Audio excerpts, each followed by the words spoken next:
हाय। आज हम सीखेंगे समलग चतुर्भुज। क्या सीखेंगे? समलग चतुर्भुज आखिर कहते किसे हैं? पिछले कक्षा में हम सीख गए थे वर्ग, आयत, समांतर चतुर्भुज। आज हम सीखेंगे समलग चतुर्भुज। देखिए, समलग चतुर्भुज किसे कहते हैं? समलग चतुर्भुज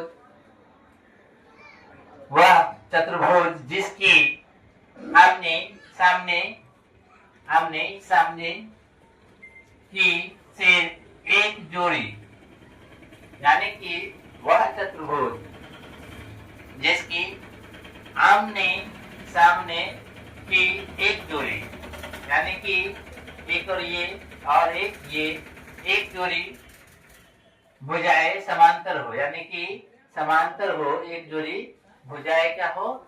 समांतर हो, और शेष दो भुजाएं तिर्यक हो, जैसे गौर से दिखेगा तो ये तिरछा है, यानी कि तिर्यक है।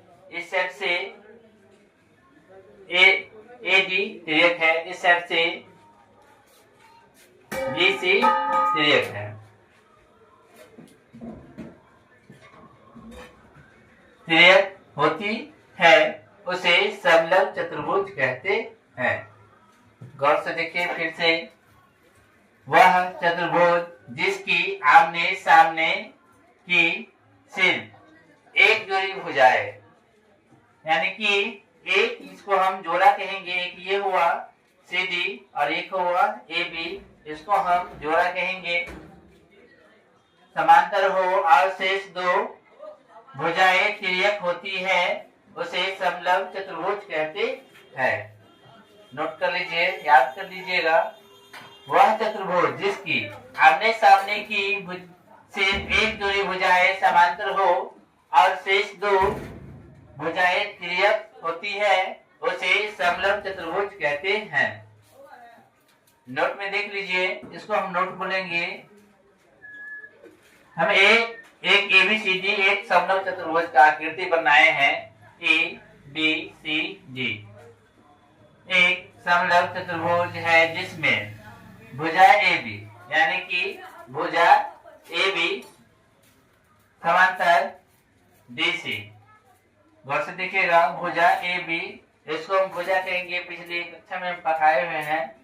इसको AB और इसको DC है, और भुजाएं AD तथा DC जो ऊपर में बताए हैं, भुजाएं AD और भुजाएं DC तिर्यक है। क्या है? तिर्यक है। इसको गौर से समझ लीजिएगा। इसका कुछ विशेषता होता है, इसका मायने में कुछ विशेषता निकलता है। जैसे आयत का विशेषता क्या था, वर्ग का विशेषता क्या था, समांतर चतुर्भुज का विशेषता क्या था, उसी प्रकार समलग चतुर्भुज का विशेषता क्या है? इसका विशेषता है, गौर से देखिएगा। पहला है, इसमें दो विकर्ण होती है। इसमें कितना विकर्ण होता है? दो विकर्ण होता है। जिस तरह आयत वर्ग में समांतर चतुर्भुज में विकर्ण थे, उसी प्रकार इसमें भी दो विकर्ण होता है। एक विकर्ण का नाम है, इसमें हम नहीं लिखे हैं, एक विकर्ण का नाम है AC। एक विकर्ण का नाम क्या है? AC। और एक विकर्ण का नाम है BD। एक विकर्ण का नाम क्या है? BD। गौर से देखिएगा, एक का नाम है AC और एक का नाम है BD, जो O बिंदु पे प्रतिच्छेद करता है। किस बिंदु पे प्रतिच्छेद करता है? O बिंदु पे। गौर से देखिए, यहाँ पे इसको काट रहा है। दूसरा पॉइंट है, इसमें अंतःकोण, इसमें अंतःकोण का योग 180 डिग्री होता है। इसमें अंतःकोण का योग कितना डिग्री होता है? 180 डिग्री होता है।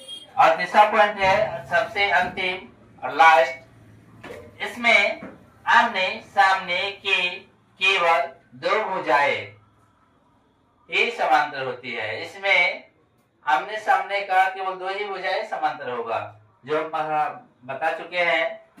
इसमें आमने सामने की केवल दो भुजाएं ही समांतर होती है। इसको नोट कर लीजिएगा और अच्छे से इसको याद कर लीजिएगा। फिर से वो रिपीट कर देते हैं। समांतर समलंब चतुर्भुज यानी कि वह चतुर्भुज जिसकी आमने सामने की सिर्फ एक जोड़ी भुजाएं समांतर हो और शेष दो भुजाएं तिर्यक होती है उसे समलंब चतुर्भुज कहते हैं। नोट में देखिए एबीसीडी एक समलंब चतुर्भुज है। एबीसीडी एक समलंब चतुर्भुज है जिसमें भुजा ए बी समांतर डीसी यानी कि ए बी समांतर डीसी है और भुजाएं ए बी एडी तथा बीसी क्या है, तिर्यक है। इसका विशेषता है इसमें दो विकर्ण होता है तथा इसमें अंतःकोण का योग 180 डिग्री होता है। इसमें आमने सामने की केवल दो भुजाएं ही समांतर होती है। इसको अच्छे से नोट कर लीजिएगा। अब रेगुलर क्लास रहेगा। कल आगे हम पढ़ेंगे वृत्त। कल हम पढ़ेंगे वृत्त, अच्छे से ध्यान कर लीजिएगा। कल हम वृत्त पढ़ेंगे जिसमें क्या व्यास होता है जो भी है उसमें कल हम देखेंगे। जीवा किसे कहेंगे या तिरछा किसे कहेंगे वो सब चीज हम देख लेंगे कल। यानी कि केंद्र क्या होता है कल हम उसमें नोट करेंगे। Thank you. So best of luck.